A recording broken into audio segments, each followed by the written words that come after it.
David Teel of he's retired, Richmond Times Dispatch, but does a great podcast with Mike Barber, Teel and Barber, which you can listen to. And I have, especially since all this expansion talk in Florida State and Clemson and all that started, I've been tuning in regularly, David, to the Teel and Barber podcast, and really enjoy it quite a bit. So thank you guys for doing such a great job. And thanks for being on the show today.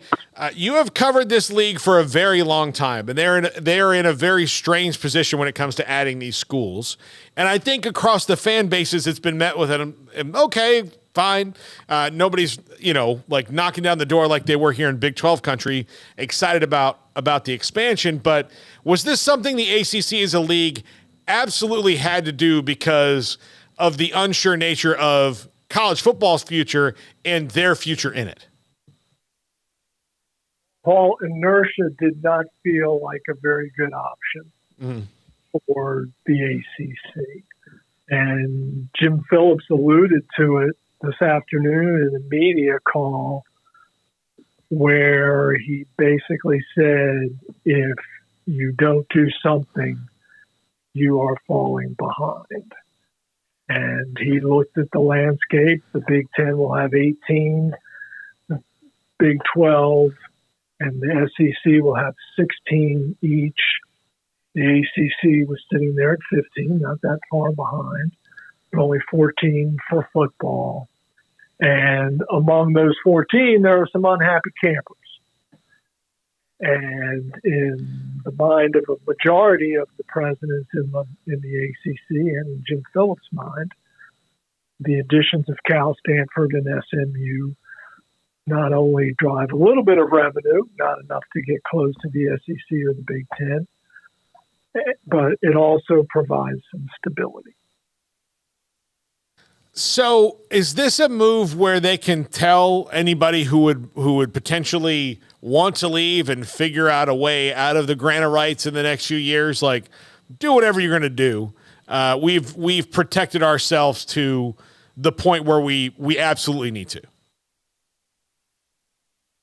I think that's part of the reasoning, but I don't believe anybody thinks that someone's going to walk out of that grant of rights anytime soon, absent a massive settlement. And right now that settlement would be north of $500 million. And let's also not forget that, let's say Clemson and Florida State are the schools that are most likely to attempt to depart. Where are they going to go? They don't have invitations from anyone, and I'm not so sure that they would. I'm also not so sure that the most valuable brand in the ACC is not North Carolina. Is that because of academics, basketball? Like, are they the most complete package, even though football has been middle of the pack nationally for the lion's share of the last couple of decades? Yes. And also because of the North Carolina media market and the business opportunities there. With this expansion today, Paul, the ACC now has at least one school in each of the 5 most populated states in the country and in 8 of the top 12.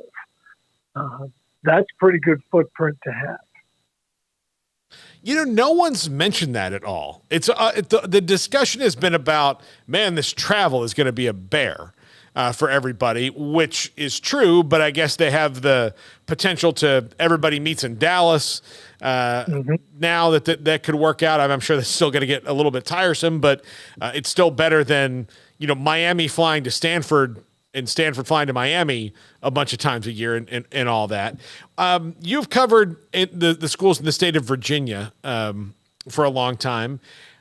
Both of them, obviously would sit on different tiers. If the thing fell apart or if there was opportunity to leave, it'd be different. How do those UVA and Virginia Tech feel about the long-term future of the ACC, or where they would be if there was not an ACC that was comfortable for them? Well, both of them voted for the expansion, which I found interesting. Neither of those presidents have spoken to the media to explain their support of expansion, but it's the conventional wisdom, which I agree with, is that Virginia would be very attractive if, massive if, A, available, and B, if the SEC or the Big Ten were interested in expanding. Virginia Tech's in a little dicier position. Yes, the Hokies have a better football brand than the Cavaliers, but overall they just don't. And where their home might be would be anyone's guess. Culturally, they would fit in the Southeastern Conference. And, if this whole thing blew apart and Virginia ended up in the Big Ten, could I see Virginia Tech in an expanded SEC? Sure. So how does the conference navigate? And look, covering the Big 12 here, I know that there were years and years of kind of placating Oklahoma and Texas and maybe more Texas some years than Oklahoma when it came to decisions. How did they navigate three malcontents that are to varying levels of publicity on that on their part? Of Florida State's been very obvious about what they desire. Clemson less obvious, and North Carolina said they voted against this because of travel, but if the Big Ten called them tomorrow, they would travel out to the West Coast twice as much as they would be with Stanford and Cal. So, that seems to me to be kind of just this is what we can tell people, but that's not the real reason. How do they deal and keep harmony in a conference that has three teams that are, obviously going to be malcontents no matter what? The one way to do it is to produce more revenue, and we'll see how that works. Does planting the ACC network flag in the two most populated states in the country, California and Texas, how much revenue does that generate in terms of higher subscription fees for television providers? That's an unknown. But I keep coming back, Paul, to if this had been a absolute economic game changer, number one, the vote would have been unanimous, and number two, that vote would have been taken weeks ago. The fact that it became so nuanced and so protracted, and that SMU, Cal, and Stanford made such huge financial concessions in exchange for joining the league. Those three schools were desperate, and the ACC was desperate, and hence they got hitched today. That I've been saying, desperation, marriages of desperation usually don't last very long, but again, we don't know what the future holds for anyone in this. All right, David, this also, when it comes to, like you said, if it was harmonious, it would have been done, and more revenue would have been done weeks ago. Do you expect this to be very public going forward when it comes to the schools and wanting to get out? Or do you think that now that all the cards are on the table, it'll just kind of happen when it happens? I think it's going to simmer and for quite some time. Florida State may not be patient enough. They're the wild card here. And I think a lot, Paul, depends on some initial results as to how this new success initiative, this unequal revenue distribution, will work. And that's going to start in the 24-25 academic year to coincide with the expanded college football playoff. So if Clemson and Florida State are good enough and they win conference championships and qualify for the CFP, and maybe their men's basketball programs return to the NCAA tournament, does that hunk of revenue placate them, if only temporarily? But this story you mentioned earlier that in the Big 12 you dealt with this regarding Texas and Oklahoma for a long time. This is going to linger. I don't believe for a minute that after the vote today, even though it was virtual, that the ACC presidents held hands and sang "Kumbaya." No, I think that a couple of them probably got off the Zoom as soon as they voted no. That's what I think happened. Last question. Notre Dame obviously has a say in this, but they're not going to play football in the ACC as a full member. Is that a slippery slope for the ACC to give them that much sway when Notre Dame could solve a big chunk of their problem?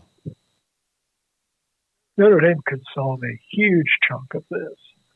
And the irony of the Irish, or maybe even the arrogance, of advocating for membership changes in a conference they refuse to embrace all in is rich indeed. It's a source of consternation within the league. I mean, it would seem to me that the only way to get more people to renegotiate in the middle of a big contract would be for Notre Dame to say, look, we are going to join a conference because long-term, that's where things are going.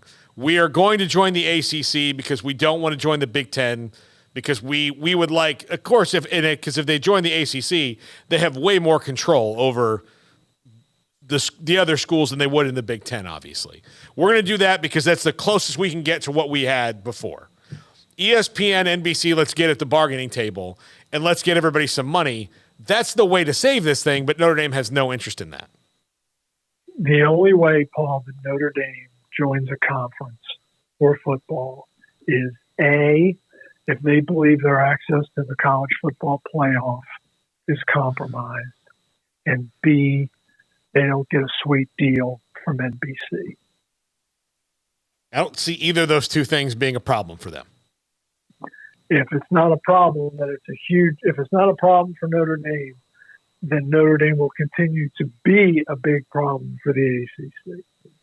Well, David, I appreciate you hopping on the show. I know it was late notice. I really, a few weeks ago, we've had you on the show before, but when all this started, I said, let's go and find some podcasts. Oh, I know David. He's been on the show. Mike Barber's been on the show. Let's listen to that podcast. And now it's just in my feed. So I've been listening to you guys a lot. You guys are doing a great job.